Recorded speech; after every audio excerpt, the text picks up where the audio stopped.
നീയൊക്കെ സുവിശേഷം അവസാനിപ്പിക്കില്ലേ? കത്തോലിക്ക സഭയ്ക്കെതിരെ കല്ലുതുള്ളി ബജരംഗ് പ്രവർത്തകർ. ഇന്നലെ ഛത്തീസ്ഗഡിൽ വീണ്ടും കന്യാസ്ത്രീകൾക്കൊപ്പം യാത്ര ചെയ്ത 2 കുഞ്ഞുങ്ങൾക്കെതിരെയാണ് റെയിൽവേ സ്റ്റേഷനിൽ വെച്ച് സംഘപരിവാർ ബജരംഗ് പ്രവർത്തകർ കത്തോലിക്ക സഭയിലെ കന്യാസ്ത്രീകൾക്കെതിരെ ഘോരഘോരം മുദ്രാവാക്യങ്ങളും പ്രതിഷേധങ്ങളും അവർ തടഞ്ഞു വെച്ച് പ്രശ്നമുണ്ടാക്കിയത് ഛത്തീസ്ഗഡിൽ. നമുക്ക് ഛത്തീസ്ഗഡിൽ ദിവസങ്ങളിൽ ഒത്തിരി പീഡനങ്ങൾ ക്രൈസ്തവർക്ക് വർദ്ധിച്ചു വരുന്ന പല വാർത്തകൾ ഞങ്ങൾ യൂട്യൂബിൽ കൂടെ കാണുന്നുണ്ട്, പല മാധ്യമങ്ങൾ കൂടെ ഞങ്ങൾ കാണുകയും ചെയ്യുന്നുണ്ട്. എന്നാൽ നാം വിചാരിക്കുന്നതിനേക്കാൾ അപ്പുറമായാണ് ഛത്തീസ്ഗഡിൽ പ്രതിഷേധാഗ്നി ക്രൈസ്തവ സഭയ്ക്കെതിരെ, കൂടുതലും പെന്തക്കോസ്ത് സഭയ്ക്ക് മാത്രമല്ല കത്തോലിക്ക സഭ ഒറ്റേതര ക്രൈസ്തവ സമൂഹത്തിനെതിരെ അവർ പ്രതിഷേധാഗ്നി ഉയർത്തിക്കൊണ്ടിരിക്കുന്നത്.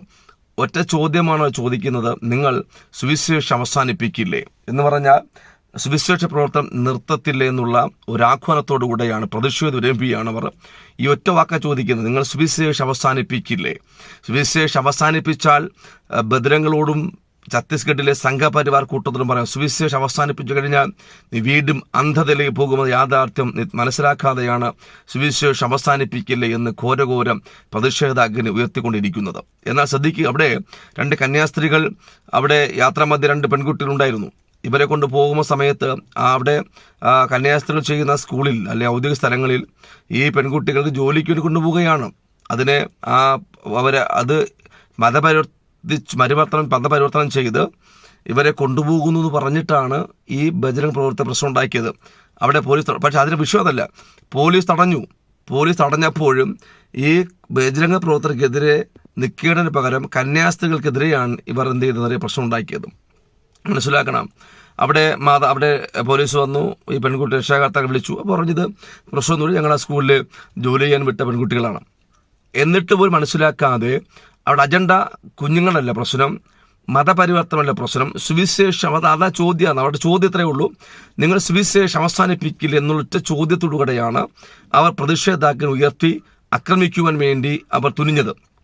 ഇതിനൊരു ചിന്ത ഇത്രയേ ഉള്ളൂ, നിങ്ങൾ പ്രതിഷേധാഗ്നി ഉയർത്തുമ്പോഴും മനസ്സിലാക്കുക. ഇതിനെതിരെ എനിക്ക് വേറെ വീട് കമന്റ് ഇങ്ങനെയാണ്, എന്നറിയാവുക, ഈ കേരളത്തിലെ ഒറ്റ ക്രൈസ്തവർ പോലും BJP വോട്ട് കൊടുക്കരുത്. ഈ ഛത്തീസ്ഗഡിൽ ഇത്തരം പ്രശ്നം ഉണ്ടാകുന്നത് കൊണ്ടായിരിക്കാം. അങ്ങനെയെങ്കിൽ കേരളത്തും ഈ BJP ഗവൺമെൻറ്റും BJP സർക്കാരും ഒക്കെ വരുമ്പോൾ എന്തുമാത്രം പ്രശ്നമായിരിക്കും എന്ന് ഉദ്ദേശിച്ചിട്ടാണ് അവർ ചോദിക്കുന്നത്, നിങ്ങൾ BJP വോട്ട് കൊടുക്കില്ലെന്നാ. ഇവിടെ BJPക്ക് തുണ നിൽക്കുകയും പല വീഡിയോയിലും പറഞ്ഞിട്ടുള്ളതാണ്. എന്നാൽ ഒന്നുകൂടെ പറയുകയാണ്, ഇവിടെ BJP കൂട്ടു നിൽക്കുകയും BJPയുടെ സ്ഥാനാർത്ഥി മത്സരിക്കുകയും ചെയ്യുന്ന ക്രൈസ്തവരാണ്. ഇതാ പല ഇലക്ഷനുകളിലും ക്രിസ്ത്യാനികൾ മത്സരിച്ചു. നിങ്ങളിവിടെ ഇവന്മാരെ കൂട്ടുപിടിക്കുമ്പോൾ ഇവന്മാരുടെ ശിങ്കിടികൾ അവിടെ വാളോങ്ങുകയാണ് ക്രൈസ്തവ കൂട്ടങ്ങൾക്കെതിരെ. അപ്പോൾ അവരുടെ അജണ്ട എത്രയുള്ളൂ, ക്രൈസ്തവരെ ഇന്ത്യയിലും തുടച്ചു മാറ്റുക, ഇന്ത്യയിൽ നിന്നവരെ പറഞ്ഞയക്കുക എന്നുള്ള ഒരു അജണ്ടയോടുകൂടെയാണ് ഇവർ നിൽക്കുന്നത്. പക്ഷേ ഇവരറിയുന്നില്ല, ക്രൈസ്തവർക്കെതിരെ ഇവർ കൈയോങ്ങുമ്പോൾ ഇവർക്കെതിരെ ദൈവം കൈയോങ്ങുന്നു എന്ന് മനസ്സിലാക്കുന്നില്ല. പല സംസ്ഥാനങ്ങളിലും വ്യക്തിപരമായി എനിക്കറിയാം, പല സംസ്ഥാനങ്ങളിലും പല ജില്ലകളിലും പല ഭവനങ്ങളിലും ക്രൈസ്തവർക്കെതിരെ അല്ലെങ്കിൽ ദൈവത്തെ ആരാധിക്കുന്ന പാസ്റ്റർമാർക്കെതിരെ ഇവർ കൈ ഉയർത്തുമ്പോൾ ഇവർക്കെതിരെ ദൈവം കൈ ഉയർത്തുന്നു എന്നുള്ള ഒരു ചിന്ത മനസ്സിലാകാതെ പോവുകയാണ്. എൻ്റെ വാത്സല്യ സഹോദരങ്ങൾ, നിങ്ങൾ ഈ ക്രൈസ്തവർക്കെതിരെ പ്രശ്നമുണ്ടായി ഇറങ്ങിത്തിരിക്കരുത്. കാര്യം ദൈവത്തെ ജീവനുള്ള യേശുവിനെ ആരാധിക്കുന്ന കൂട്ടങ്ങളാണ്. അത് ഈ സഭ ആരംഭിച്ച ദൈവമാണ്. അത് നിങ്ങളിവിടെ എത്ര കൊന്നാലും രക്തം ചുന്തിയാലും കന്യാസ്ത്രീകളെ ഉപദ്രവിച്ചാലും അല്ലെങ്കിൽ പാസ്റ്റർമാരെ കൊന്നൊടിക്കാലും രക്തം ചുന്തിയാലും അടിച്ചാലും അമർത്തിയാലൊന്നും അവസാനിക്കുന്നതല്ല ഈ സുവിശേഷം അല്ലെങ്കിൽ സുവിശേഷമല്ല എന്ന് പറയുന്നത്. ഈ സഭ സുവിശേഷമല്ല ചെയ്തത് അത് ക്രിസ്തുവാണ്. അത് പൗലോസ് പറയുന്ന പോലെ എന്നെ നിർബന്ധം കിടക്കുന്നു, ഭൂലോകമൊക്കെയും എൻ്റെ സാക്ഷികളാകുന്നു യേശു ക്രിസ്തുവാണ്. അപ്പോൾ ഇതിനെ പിൻപിൽ പ്രവർത്തിക്കുന്ന യേശു ക്രിസ്തുവാണ്. അതുകൊണ്ട് നിങ്ങൾ സുവിശേഷം അവസാനിപ്പിക്കില്ലേ എന്നുള്ള ആരവാരവത്തോടുകൂടെ പ്രതിഷേധം ഉയർത്തിയാലും രക്തം ചിന്തിയാലും ഒന്നും അവസാനിപ്പിക്കാൻ പറ്റുന്നതല്ല. അങ്ങനെയെങ്കിൽ എന്നേ വർഷങ്ങൾക്ക് മുമ്പ് എത്ര പാസ്റ്റർമാരെ കൊന്നിരിക്കുന്നു, എത്ര കന്യാസ്ത്രീമാരെ പീഡിപ്പിച്ചിരിക്കുന്നു. അന്നൊന്നും എന്ത് ചെയ്തിട്ടില്ല, ആരും ഭയപ്പെട്ട് തിരിച്ചു പോയിട്ട് അവർക്കറിയാം ഇതൊന്നും തിരിച്ചു പോകാൻ പറ്റുന്ന സംഭവമല്ല. അതുകൊണ്ട് നിങ്ങൾ ഒരു പാസ്റ്റർ കൊല്ലുമ്പോൾ 1000 ദൈവമക്കളെ കർത്താവ് ഉയർത്തിക്കൊണ്ടിരിക്കുകയാണ്.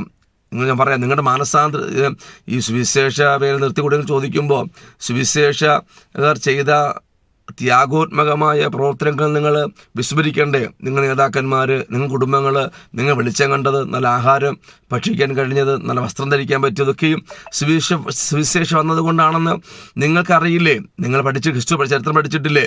നിങ്ങൾ ചരിത്രം പഠിച്ചു നോക്കൂ, ഹിസ്റ്ററി പഠിച്ചു നോക്കൂ, അല്ലെങ്കിൽ ഗൂഗിൾ തിരഞ്ഞു നോക്കൂ. പണ്ടുകാലം ആ സുവിശേഷ പ്രവർത്തനം ഇന്ത്യയിൽ വരുന്നതിന് മുമ്പ് ഇന്ത്യ എങ്ങനെയായിരുന്നു? ഈ ഛത്തീസ്ഗഡ് എങ്ങനെയായിരുന്നു?